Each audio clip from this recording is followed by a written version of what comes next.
Jaime, muy buenas noches. Jaime Hernández, un placer, maestro, saludarte. ¿Cómo estás, querido Luis Guillermo? Bienvenido, bienvenido a todos miembros de la audiencia aquí, listo para lo que tú me digas.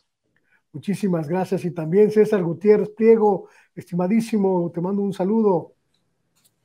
¿Cómo están? Buenas noches, un placer saludarlos.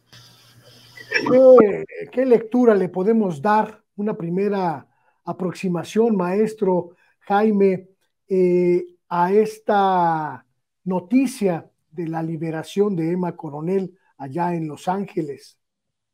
Pues yo creo que la liberación de Emma Coronel, previo a acuerdo con el Departamento de Justicia de Estados Unidos, pues dice muchísimo de lo que esta mujer llegó a representar para el cártel de Sinaloa. Esta mujer siempre estuvo detrás de todas y cada una de las operaciones de Joaquín El Chapo Guzmán. Y a pesar de que ella en un principio había declarado que ella nunca se enteró, nunca estuvo al tanto de esas operaciones de su esposo. Lo cierto es que al llegar a un acuerdo con el Departamento de Justicia, reconoció que efectivamente ella estaba al tanto de todas y cada una de las operaciones. Yo creo que este acuerdo con el Departamento de Justicia, yo creo que también fue de alguna manera platicado, consensuado con su esposo, porque yo creo que Emma Coronel se había convertido en objetivo pues de muchas organizaciones, de los cabos sueltos que había en el cártel de Sinaloa, que la veían como un potencial peligro para que revelara más de esta organización, particularmente de la organización que heredaron los hijos de Joaquín El Chapo Guzmán. Otra parte interesante que a mí en lo personal me resulta un tanto chocante ha sido esta glamorización de la esposa del Chapo Guzmán. Los medios internacionales siempre buscaron en Emma Coronel a una figura más por el glamour, más por su pasado como reina de belleza, que por su historial criminal. Y entonces prácticamente yo no sé si eso la ayudó en términos de sentencia, porque fue realmente una sentencia bastante leve en una prisión de Estados Unidos de Nueva York. Y yo creo que al ser liberada, pues prácticamente Emma Coronel no sabemos qué fortuna, qué cuentas bancarias tiene ocultas, cuál es su riqueza personal. Ella, hay que acordarnos, es la madre de dos de las gemelas de Joaquín El Chapo Guzmán. Y no sabemos hasta qué punto realmente esta, esta condena realmente le exime ya de todos los delitos que habría cometido en colaboración con su esposo. Yo creo que a pesar de lo que muchos crean, este no es el punto final de la historia para Emma Coronel. Emma Coronel, no hay que olvidar, es una mujer muy joven todavía, muy, muy joven. Su esposo, Joaquín El Chapo Guzmán, está purgando una condena de por vida y yo dudo mucho que Emma Coronel pues permanezca en esta calidad de separada. No sé cuál va a ser su destino. Supongo que la red que creó el padre la tendrá en la mira, le estará vigilando. Pero sí llama muchísimo la atención este acuerdo alcanzado con el Departamento de Justicia y sobre todo llama mucho la atención la pena tan leve que le han impuesto. Una de dos, o realmente el Departamento de Justicia consiguió información más que suficiente para ir por detrás de los hijos de Joaquín El Chapo Guzmán, que es lo que yo supongo. Y la pregunta obligada es, después de que Emma Coronel se chivase, lo soltase la sopa, los hijos se van a quedar impávidos, no va a haber ningún tipo de represalias, van a respetar a la que fue, a la que ha sido la esposa de su padre. Vamos a ver, es una gran incógnita para mi querido Luis Guillermo. Se abren, como bien dice maestro, se abren muchas incógnitas y me pregunto, mi querido César Gutiérrez, una de ellas quizá la más significativa en estos momentos es qué implicaciones tendrá en México esta liberación. Recordemos que pues esta mujer, Emma Coronel, como bien dice Jaime, una mujer muy joven, 34, 35 años debe tener, pues prácticamente admitió que fue mensajera entre Joaquín El Chapo Guzmán y otros miembros del cártel de Sinaloa mientras él estaba en el penal del Altiplano. ¿Qué impacto va a tener en México? Veremos reacomodos, veremos pues manifestaciones de fuerza, veremos enfrentamientos. ¿Qué se puede esperar? ¿Qué podríamos pensar de esto acá en México, César? Mira, Luis, hay que recordar algo. Emma Coronel no solo es la esposa de Joaquín El Chapo Guzmán, es la hija del finado Nacho Coronel, que también era socio de Joaquín Guzmán, lo era, y uno de los líderes del cártel de Sinaloa. Entonces no estamos hablando de cualquier persona. Y recordemos que los grupos criminales, en específico un grupo criminal como el Cártel del Pacífico, conocido como Cártel de Sinaloa, pues las lealtades se dan también en base a las familias. Entonces, por parte del mismo grupo criminal no existirá ningún tipo de represalia. Como bien lo comentó Jaime, ella llegó a un acuerdo con el gobierno, con los fiscales de los Estados Unidos, para tener una pena reducida de 3 años de prisión, los cuales fueron menores toda vez de que ella cooperó con las autoridades y ya se encuentra próxima a dejar esta casa, ¿no? Que se utiliza para cuando las personas salen de prisión y se puedan adaptar a la nueva vida en libertad. Pero también hay que recordar que ella tiene la doble nacionalidad y lo más seguro es que ella va a quedarse a vivir en los Estados Unidos. Recordemos que ella tiene los derechos del nombre de la marca de Joaquín Guzmán Loera, como también su seudónimo como Chapo Guzmán, y que ella desde el principio habló de que iba a ser una marca que iba a explotar la imagen, la marca, y que se iba a quedar a vivir en los Estados Unidos. Entonces, realmente no veo yo ningún tipo de repercusión que pudiese existir, porque, como te lo digo, ella incluso tiene el cariño por parte de las dos facciones importantes que en este momento se manejan el cártel de Sinaloa, que es por parte de los muchachos o los chapitos, como se les conoce, ¿no? Y por parte del otro grupo importante y grande también del cártel de Sinaloa, los cuales pues obviamente no solo por ser esposa de Joaquín Guzmán, sino por el hecho de quién era su padre, que era Nacho Coronel, y que recordemos que era una de las cabezas principales del cártel de Sinaloa. Entonces incluso entre los criminales tienen ciertos códigos que tienen que ver con la familia, y yo en lo personal no veo que a Emma Coronel se le vaya por lo menos por parte del grupo criminal. La pregunta vendría aquí. Si ella ya reconoció que sí cometió esos delitos, ¿qué es lo que está haciendo la Fiscalía General de la República? Porque esos delitos, si bien es cierto, ella está pagando una condena en los Estados Unidos, ¿qué pasa en México? O dentro de ese convenio que no conocemos todos los mecanismos ni las cláusulas legales, también está contemplado los posibles delitos que hubieran podido haber sucedido en México. Creo que esa es la pregunta importante y saber si la Fiscalía General de la República inició una carpeta de investigación porque tengan una investigación o por motivo criminal al tener conocimiento de lo que ella misma declaró al declararse culpable en los Estados Unidos. Esa es la parte importante en prioridad.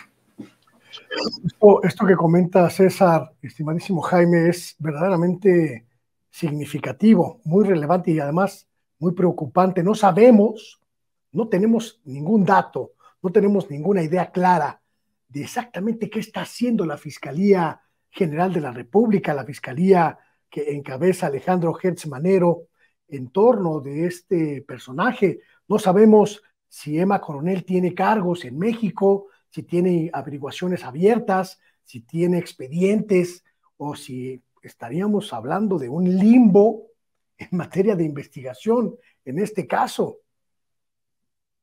Y es lamentable que durante tantos años las autoridades judiciales de México y las autoridades policiales hayan tratado este tipo de casos con una política de brazos caídos. Hemos visto caso tras caso en el que la Fiscalía o la Procuraduría en el pasado no integraban expedientes, no iban más allá, escuchaban denuncias, sabían de los rumores que había de altos miembros del gobierno de México incrustados que formaban parte del crimen organizado. Pero siempre ha sido un misterio lo que sabe o no sabe la Fiscalía ahora en este caso. Y desafortunadamente, pues este es el triste correlato de cómo funciona el aparato judicial en México, donde no hay rendición de cuentas. Por eso los líderes del narcotráfico mexicano le tienen tanto miedo a ser extraditados a Estados Unidos, porque es en Estados Unidos donde a la hora de sentarse en el banquillo de los acusados, se enfrentan a expedientes, se enfrentan a órdenes de encauzamiento muy, muy, muy bien amarrados, muy bien sustentados, con grabaciones, con pruebas documentales, testimonios de testigos protegidos. Y esto no lo hemos visto literalmente del lado mexicano. No hay una colaboración, no la ha habido. Ha habido, lo que es más, ha habido una complicidad manifiesta. Y esto el gobierno de Estados Unidos lo sabe muy bien desde la época de Carlos Salinas de Gortari. Era evidente que el hermano de Carlos Salinas de Gortari, Raúl, era un colaborador de los cárteles colombianos. Él inventó junto con el ejército el sistema del famoso semáforo verde para dejar aterrizar a las naves que venían desde Colombia. ¿Y qué pasó? Pues nunca hubo una investigación, nunca se incriminó a Raúl Salinas de Gortari. Durante la presidencia de Vicente Fox, yo recuerdo que estando como corresponsal en Washington, platicando con los máximos responsables de la lucha antinarcóticos, yo les llegué a preguntar si acaso ellos tenían sospechas de que el gobierno de Vicente Fox había sido permisivo con algunos líderes de los cárteles, y ellos me dijeron que sí, ellos tenían sospechas muy fundadas. Nunca me dijeron con qué cárteles Vicente Fox trabajaba. Y el caso de Felipe Calderón, pues hoy sabemos, ¿no?, cómo el señor Genaro García Luna pues estaba incrustado, formaba parte de. Por eso es triste reconocer que, insisto, el correlato de la lucha antinarcóticos en México nunca ha pasado por la creación de expedientes, y si los hay ahora, en esta nueva etapa, pues difícil saberlo, porque ya sabemos cómo trabaja el señor Gertz Manero. Hay una imagen que me dejó paralizado, maestro, que ahora que estás haciendo estos comentarios, la imagen de la política de brazos caídos en materia de lucha, o al menos en materia de lucha jurídica contra el narcotráfico. Escuchábamos hoy al gobernador de Tamaulipas, creo que tenemos por ahí el segmento, hablar precisamente sobre la protección la protección a un periodista amenazado, a una periodista amenazada, pues por el exgobernador Francisco Javier García Cabeza de Vaca. A ver, vamos a escucharlo, porque habló precisamente de este asunto. Las que son reales son más que suficientes. Gobernador, ¿se mantiene vigente la orden de aprehensión en contra de Cabeza de Vaca entonces? A lo que tenemos nosotros entendido, así es. En cuanto pise territorio mexicano, ¿se le puede apresar? Así es. Oiga, gobernador, permítame regresar al caso de esta periodista. ¿Cómo le está protegiendo el Estado? Manteniéndonos en contacto con ellos y teniendo gente que la está acompañando. Pero ¿se confirma entonces esta información de que sí había una fosa común al interior de este predio, gobernador? Había restos óseos. ¿Y la propiedad sí era del exgobernador? De la información que yo tengo hasta el momento es que no está directamente a su nombre, pero sí él tiene una oportunidad. Gracias, gobernador. La pregunta, estimado César: Eugenio Hernández, el exgobernador de Tamaulipas, libre; el exgobernador también de Tamaulipas, Francisco Javier García Cabeza de Vaca, pues no sabemos si completamente exonerado; Emma Coronel, sin saber si tiene expedientes en la fiscalía o no. Realmente estamos ante este escenario que describe Jaime, de una política de brazos caídos en la materia por parte de la Fiscalía General de la República. Esto es grave. Mira, Luis, hay que entender también algo. La justicia en México se da para el que tiene los recursos y las capacidades jurídicas. como para poder contratar un buen despacho de abogados especialistas que saben exactamente lo que tienen que hacer, la materia, y que tienen los conocidos. Recordemos que hay incluso ahorita uno de los abogados más influyentes que había en este país, que con una llamada de teléfono arreglaba cualquier asunto, y que ahorita, bueno, pues nos enteramos que está en un hospital desde hace cerca de 4 meses, ¿no? Pero pues llevando su proceso, aunque sea con prisión domiciliaria, pero que se encuentra ahí, ¿no? Y todos sabemos de quién es, fue el abogado del expresidente Carlos Sáenz de Gortari y también del expresidente Enrique Peña Nieto. Pero desafortunadamente, las pifias que muchas veces tiene la Fiscalía General de la República o las diversas fiscalías, pues tiene que ver pues con solamente hay 2 cuestiones: o falta de capacidad del personal humano o de corrupción, ¿no? Y al hablar de incapacidad, pues también estamos hablando de corrupción. Incluso lo de cabeza de vaca, se sabe que lo de cabeza de vaca, porque acaba de haber una conferencia de prensa que dio el equipo de abogados que lo representan, y que recordemos que es el despacho del licenciado Javier Cuello Trejo, y abiertamente ellos lo dijeron, que en este momento no cuenta él con un amparo, una protección federal, porque se sobreseyó, bueno, se le concedió en la revisión a la gente del Ministerio Público que no se le había notificado, y se devolvió al juzgado de amparo de origen. Y con esto, en este momento, pues, se encuentra vigente la orden de aprehensión que hay en su contra. Lo que llama poderosamente la atención es ¿por qué no sabemos, ¿no? de esta famosa ficha roja de Interpol, de las diferentes agencias con las cuales se puede trabajar por medio de México, para que realmente se estuviera buscando al exgobernador de Tamaulipas? Porque pues, eso es lo que nos demuestra claramente y fehacientemente, pues es que no hay un interés, o que por lo menos hay cierto tipo de interés político para que no se conozca, porque a lo mejor la Fiscalía General de la República sí lo ha hecho, pero no lo comunica, ¿no? Para los diferentes medios de comunicación. Pero cuando te das cuenta que el Poder Judicial, ante una orden de aprehensión con fines de extradición, como este otro exgobernador del estado de Tamaulipas, que curiosamente todos los exgobernadores de Tamaulipas terminan prófugos o en la cárcel, ¿no? Le concede el que no se encuentre en prisión preventiva en lo que se resuelve el amparo para su extradición, cuando existe un grave riesgo de fuga y que tuvo que ser extraditado. Pues solamente hay 2 opciones: o hay corrupción por parte de este juez, o también hay falta de capacidad por parte de la Fiscalía General de la República. Porque hay que reconocer algo, Luis, y lo he platicado con Jaime ahora que tuvimos la oportunidad de estar ahí conviviendo en la oficina de Sin Censura.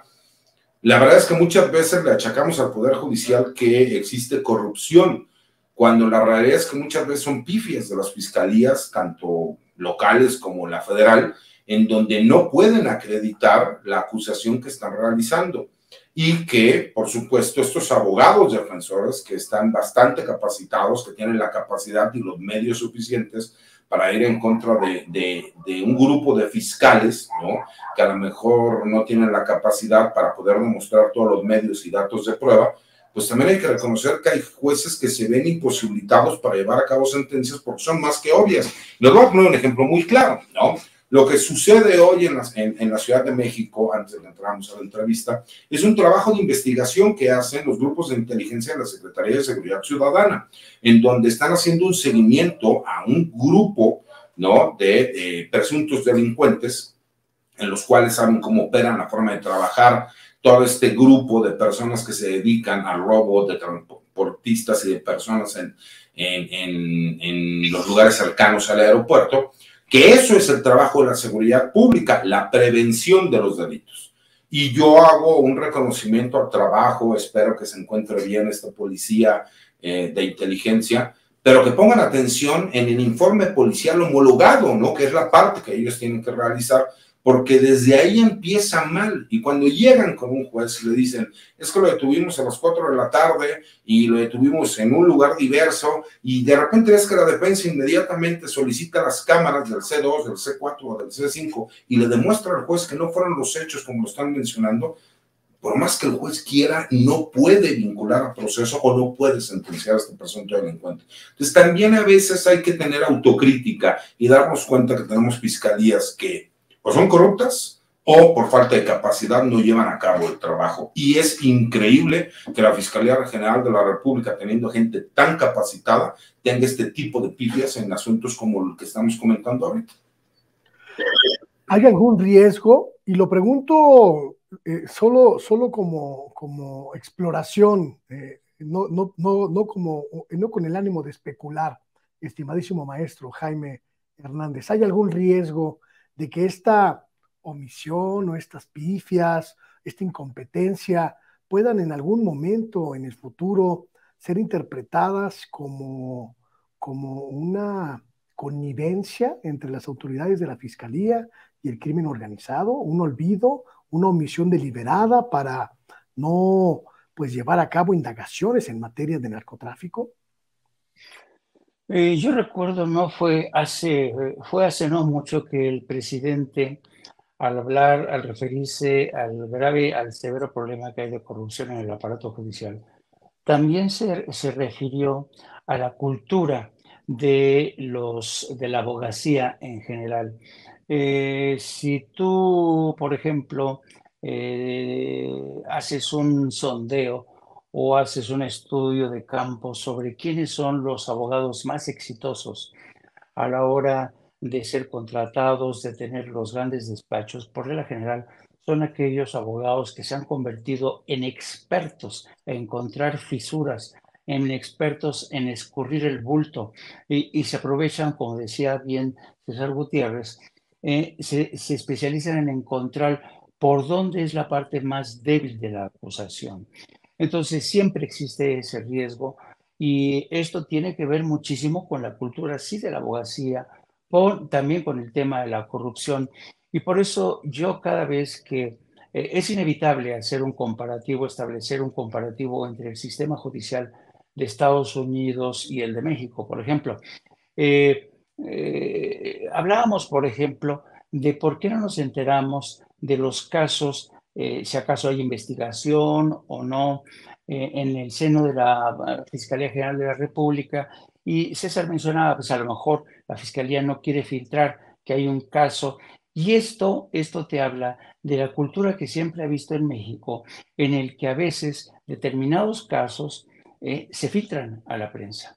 La Fiscalía a veces filtra cosas que le interesan y esto termina muchas veces por dañar el caso de la propia Fiscalía porque se está vulnerando el debido proceso. Bueno, en Estados Unidos, el Departamento de Justicia, y esto yo me enfrenté al Departamento de Justicia no sé cuántas veces, cuando yo quería inquirir, preguntar sobre un caso en específico, el Departamento de Justicia siempre me decía, a ver, maestro, tú ya sabes que nosotros ni confirmamos ni desmentimos ningún caso, ninguno, no podemos discutirlo.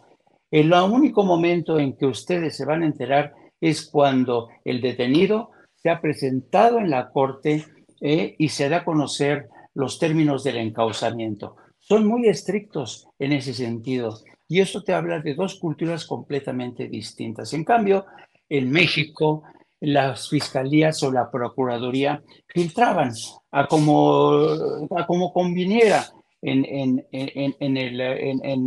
el aparato político. O sea, te pongo un ejemplo.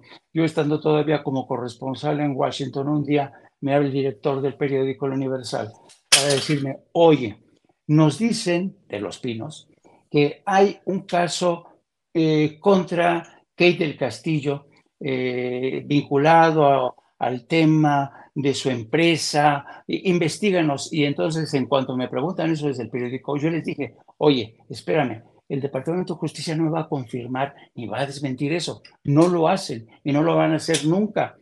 Y se bueno, es que nosotros tenemos, digo, sí, pero del lado mexicano todo se filtra, todo se conoce. Acá no, porque los fiscales en Estados Unidos son sumamente cuidadosos. No permiten que se filtre nada en absoluto. ¿Por qué? porque un caso tan relevante como, por ejemplo, el caso del Chapo Guzmán, el caso de toda esta gente del Mayo y el Zambada, no pueden permitirse que se filtre ni un solo detalle, porque entonces los abogados de la defensa dicen, se vulneró el debido proceso. Entonces, siempre va a existir ese riesgo en el caso de México, no solamente por un aparato judicial que ya sabemos que, no digo que todo, no puedes generalizar, pero hay problemas de corrupción severos en el aparato de justicia y además hay despachos especializados en justamente buscar cuáles son los puntos más vulnerables, dónde está esa fisura. Son expertos en eso. Digo porque yo tengo amigos que son abogados especialistas precisamente en buscar en la ley cómo es posible agarrarse de determinado hecho, por ejemplo, problemas en el registro de horarios, testimonios, la interpretación de una ley. César sabe mucho mejor de esto que yo, pero créeme, siempre va a existir ese riesgo en el caso de México. Hay un tema que también vinculado con esta circunstancia de Emma Coronel, pues sigue pendiente, que es el caso de Ovidio Guzmán. Estimadísimo César, ¿qué va a pasar con ese caso y qué podemos esperar en los próximos días, en las próximas semanas, en función también de tratar de conectarlo con esto que ocurrirá mañana allá en Los Ángeles? Bien, recordemos que Ovidio Guzmán está siendo requerido por las autoridades norteamericanas y que incluso la detención que se llevó a cabo aquí en México es por estos delitos, ¿no? Que una corte de los Estados Unidos solicitó a México en extradición, México se concedió. Por supuesto que existen carpetas de investigación derivados de la primera vez que lo quisieron detener, que fue conocido por todo México como el Culiacanazo, y a su vez en esta segunda ocasión, cuando ya lo detienen por fin las fuerzas especiales del ejército mexicano, pues obviamente hubo carpetas de investigación que se iniciaron por diversos delitos. Pero recuerda que aquí lo único que estamos esperando es que se resuelvan los amparos que él presentó para no ser extraditado hacia los Estados Unidos. En cuanto se resuelvan los amparos, si no se le conceden como tal, entonces él será deportado hacia los Estados Unidos a petición de esta orden de extradición para que se presente en una corte de los Estados Unidos para ser juzgado. Estamos prácticamente en ascuas en estos dos temas y seguramente en los próximos días pues vamos a tener mucha información. Quiero cerrar esta mesa cambiando un poquito el tema, aprovechando que los tengo a ambos para hacer el cierre de este asunto. Hoy el presidente de Morena, Mario Delgado, pues anunció ya, digamos, el calendario de lo que será pues la definición de las candidaturas a los gobiernos estatales. Dijo Mario Delgado que a partir del día 18 de septiembre, casualmente el día que Marcelo Ebrard iniciaría sus recorridos nacionales de protesta o de berrinche o de queja o de información sobre lo que él considera un fraude interno, pues ese mismo día la dirigencia nacional de Morena va a lanzar la convocatoria para las 9 gubernaturas que estarán en disputa. No sé si fue plan con Maya de Mario Delgado, no sé si fue plan pues para sofocar cualquier viso, porque evidentemente todo se va a volcar hacia allá. ¿Qué podemos interpretar de esto, estimado maestro Jaime? Bueno, a mí me llamó la atención mucho el mensaje de Mario Delgado al atacar la petición, la impugnación que ha presentado Marcelo Ebrard, y anunció hoy que él va a someter a un examen minucioso, exhaustivo, estas peticiones, esta impugnación de Marcelo Ebrard. ¿De qué se trata aquí? Todo el mundo sabe que la acusación, la impugnación de Marcelo Ebrard ataca al corazón de la credibilidad del proceso, ¿no? De ahí, de hecho, se ha colgado la oposición para señalar que a pesar de que ha sido un proceso de auscultación, pues esto ha sido el dedazo de Andrés Manuel, ¿no? Intentan quitarle credibilidad y han encontrado un poderoso aliado a Marcelo Ebrard y sus acusaciones. Entonces, lo que ha hecho Mario Delgado es decir, vamos vamos a tomarnos muy en serio esta acusación de Marcelo Ebrard. He ordenado una investigación exhaustiva. Pero yo, francamente, Guillermo, César, creo que no va a ir más allá de lo que ya se dijo. A mí me gustó mucho la columna que escribe hoy César, en la que simple y sencillamente, y yo coincido con él, en el sentido de que a pesar de este alegato de Marcelo Ebrard, lo cierto es que el margen de actuación de Marcelo Ebrard se está reduciendo considerablemente, considerablemente. Él sabe que, por eso yo creo que Mario Delgado ha hecho este planteamiento, hecho declaraciones tan contundentes para restarle credibilidad a las acusaciones de Marcelo Ebrard. Y Marcelo Ebrard sabe que no van a encontrar, no van a poderse sustanciarse las acusaciones que ha lanzado. Entonces yo creo que van a tratar de matar en el mayor tiempo posible y de la mejor manera esta impugnación, y vamos a ver cómo a Marcelo Ebrard se le va a ir reduciendo, como bien dice César, se le va a ir reduciendo su margen de actuación, y entonces vamos ya a saber qué es lo que va a hacer Marcelo Ebrard, ¿no? Porque al írsele reduciendo este margen de actuación ante el escenario que él mismo nos puso, la pregunta que sigue es, bueno, ok, si no te dan la razón, ¿qué vas a hacer? Ya dinos de una vez, ¿no? No nos dejes en ascuas y dinos qué es lo que va a pasar. Y por otro lado, yo encuentro que, y lo dijo ya Claudia Sheinbaum, sí, estamos pendientes de estas denuncias de Marcelo Ebrard. Le hemos dicho que estamos con las puertas abiertas, pero este tren no se puede parar. Este tren no se puede parar porque estamos hablando del tren de la historia. Es un tren de la historia que no admite retrasos y ella va a seguir con sus planes. Tiene que reorganizar a todo su equipo, ¿no? Ella es la responsable a partir de ahora. Vamos a ver cómo se dilucidan los nombres de los candidatos para estas 9 gubernaturas. Así es que ya Claudia Sheinbaum está en otro canal, está en otro episodio, mientras Marcelo Ebrard se entretiene tratando de distraernos con el escándalo del fraude en procesos de auscultación y decisión de Morena. Pero yo insisto, se le acaba el tiempo a Marcelo Ebrard. Leíamos esta mañana, como dice Jaime, la columna, y me quedaba como una certeza, una sensación de que Marcelo Ebrard está en este momento en el peor de los escenarios posibles. No rompió con Morena definitivamente, y eso lo coloca en un limbo en términos políticos, estimado César. Prácticamente todas las voces de la oposición, las voces mediáticas, las voces al servicio del viejo régimen, le critican tibieza al no romper con Morena y al no pues enfrentar abierta y explícitamente al partido y quedarse en él indefinidamente mientras se decide. La gran mayoría de quienes se suponía que estaban con él, pues hoy prácticamente están dando pasos hacia atrás, muchas de ellas pensando en sus propias perspectivas políticas. La serie de informes que presenta sobre irregularidades en muchos casos parecen no sustentarse sobre hechos veraces, sobre documentos fehacientes, sobre pruebas explícitas y claras, y quizá pues es una especie de callejón sin salida en el que él se ha metido. Fíjate, Luis, que titulo la columna Marcelo no quiere irse, pero no sabe cómo quedarse.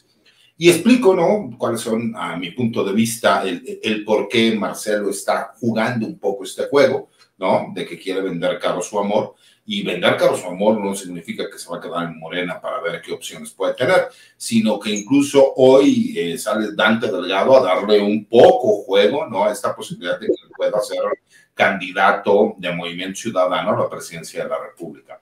Pero también hay que ser muy claros, en la política no existen lealtades, ¿no? O hay proyectos o hay intereses personales, y nos damos cuenta que aquí, bueno, pues mucha de la gente que él piensa que cuenta con ellos, pues realmente no van acorde al proyecto que él está buscando o tienen intereses personales distintos. Y hay que reconocer y entender algo. Yo explico que incluso jurídicamente lo que él está realizando de ir a la Comisión de Honestidad y de Justicia de Morena, pues es el requisito previo para poder ir a un tribunal electoral posteriormente. Pero legalmente no existe una posibilidad, lo explico en la columna, ¿por qué? Porque no está regulado como tal, porque recordemos que incluso el que existieran las corcholatas en tiempos adelantados a lo que sería una precandidatura o una candidatura ya ante el Instituto Nacional Electoral, no existe como tal. Y no soy especialista en derecho electoral, pero bueno, como buen abogado me gusta leer y checar cuáles serían las posibles consecuencias, ¿no? Y la realidad es que no existen consecuencias como tal respecto a lo que él está buscando, pero es ganar tiempo para seguir en esta conversación de tratar de vender caro su amor. Yo lo explicaba, está en su derecho, por supuesto que está en su derecho. Cualquier persona que considere que no hubo equidad, pues tiene la posibilidad de hacerlo valer y hacer los recursos legales que considere pertinentes o legales. Pero hay que recordar algo, el diputado Fernández Noroña públicamente salió a decir que este ejercicio democrático había sido inequitativo, ¿no? O sea, que no había existido equidad. Y aún así, él, con su celular, con esa gran capacidad que tiene para comunicar y el par de amígdalas que le conocemos todos, tuvo un honrísimo tercer lugar que en lo personal nos demuestra que hay otras formas de hacer política y que él supo conectar con la gente, ¿no? Y que él es el hermano menor, ¿no? Del PT. Imagínate si él fuera parte de Morena, a lo mejor hubiera podido quedar en un logro todavía superior. Pero él salió públicamente, hizo esa manifestación pública y dijo, todos nos comprometimos a respetar.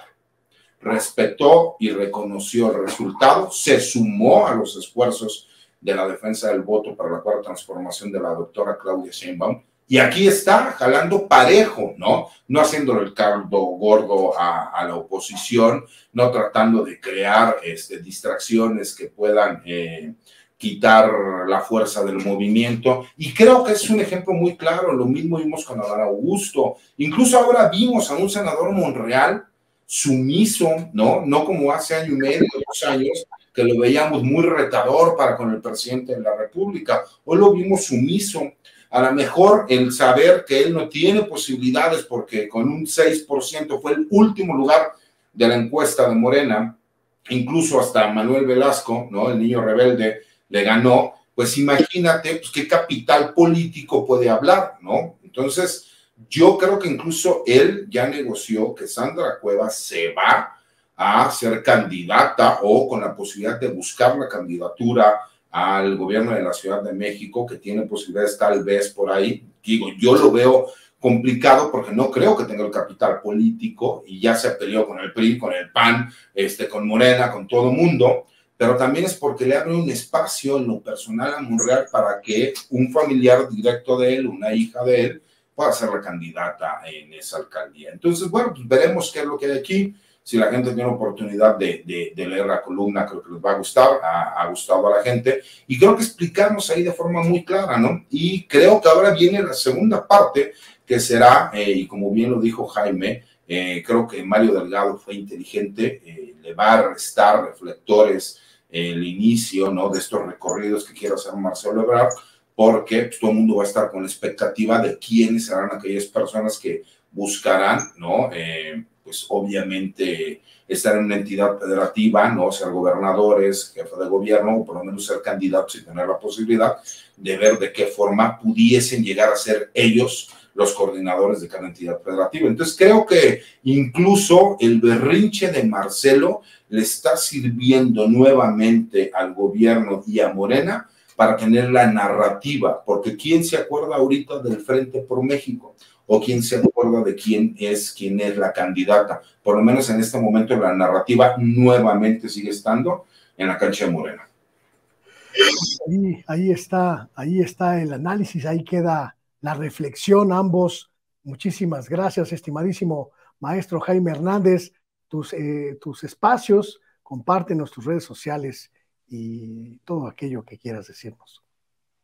Sí, y yo les invito a que me sigan a través de mis redes sociales en @Jaime Journo, que es mi cuenta de Twitter. También les pido que nos sigan a través de nuestro canal de YouTube, No Apto para Cínicos. Transmitimos todos los días de lunes a viernes a partir de las 14 horas. Y como siempre, un placer estar con mi querido César Gutiérrez. Le mando un abrazo también a ti, querido Luis Guillermo. Un abrazo a ambos. Un placer estar con ustedes. Mi estimadísimo César. Para mí siempre es un placer estar con Jaime. La verdad es que me dio mucho gusto verlo la semana pasada. Mis redes sociales, mi Twitter, que es lo que más manejo, que es @CesarGutiPri. Tengo también por ahí una cuenta de TikTok que he estado activando, porque pues, resulta que subí el video del Caguama Challenge y se hizo viral. Entonces ahora ya estamos tratando de ciertas videocolumnas para hacer algún comentario que a la gente le pueda gustar. Y mi página de YouTube como César Gutiérrez Priego, si no me recuerdo se llama Fifi Network, para que la puedan localizar. Y agradecido, enviándole un abrazo a todas las personas que nos ven, a mi sacrosanta madre, que seguramente por ahí tendrá la oportunidad de verlos, y pues agradecerles la oportunidad de estar aquí con ustedes para compartir y dar nuestro punto de vista. Muchísimas gracias a ambos. Un placer poder conversar con ustedes, documentados, serios y comprometidos con el análisis profundo. Gracias a ambos por este espacio. Nos vemos pronto. Y bueno, estamos conectándolos. Tengo entendido que tenemos por ahí a José Alfredo.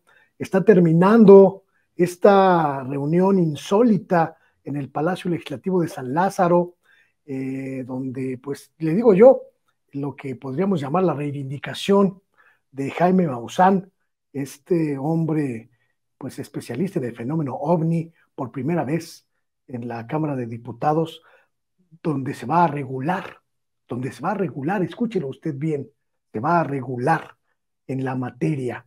Los ovnis y los marcianos llegaron ya a Palacio Legislativo de San Lázaro. Vamos a ver. ¿Puede mandar a las nuevas juventudes mexicanas? Pues ahí está, creo que es en el propio ejemplo, ¿no? O sea, que hay que persistir en lo que uno cree, que hay que hacerlo con honestidad, con rectitud, que hay que trabajar todos los días, hay que levantarse muy temprano, hay que estar ahí siempre, hay que creer en los ideales de uno y en lo que uno cree que es la verdad. Yo creí que esto era verdad y a veces fue muy difícil, hubo años en que pensé que me iba a morir sin ver esto. Por eso para mí lo que ha hecho Sergio Gutiérrez Luna, el diputado, es extraordinario. Para mí es un premio lo que ha ocurrido aquí esta noche y es gracias a él. No tengo cómo agradecerlo, pero estoy muy contento y creo que el mensaje que seguramente a través de internet va a llegar a todo el mundo, lo que aquí se vio va a llegar a todo el mundo, pues es, repito, un gran premio para todo este esfuerzo realizado. Felicidades. Muchas gracias. El fenómeno OVNI por primera vez tiene relevancia en términos formales en una institución mexicana, en el Congreso de la Unión. No es un asunto menor y tampoco es un asunto de frivolidad, tampoco es un asunto de creer o no. Estamos hablando de ciencia, estamos hablando de evidencias, estamos hablando de una discusión que el mundo entero está dando. Vamos a un pequeño corte y regresamos con la mesa de investigación de Contralínea y Sin Censura, una charla con la periodista Nancy Flores. Usted la conoce muy bien, una periodista seria, sobria y con un filo, mire, de cuchillo recién afilado, literalmente. Y después, no quiero que se vaya a perder, se lo ruego, lo invito a que se quede, porque luego viene una entrevista, una conversación con el exalcalde en Miguel Hidalgo, Víctor Hugo Romo, que trae una bomba atómica. Nada más le adelanto. La candidata presidencial del PRI y el PAN, pues ya podemos denominarla la nopal, porque cada día le salen más propiedades el exdiputado, el exalcalde Víctor Hugo Romo la bautizó ya como Mochitl. Le vamos a explicar por qué más adelante, y además lanza una denuncia gravísima. Lo quieren callar precisamente porque sabe quién es Xochitl Gálvez. Así que no se vaya a perder la emisión de hoy, que está buenísima. Vamos a un pequeño corte y volvemos.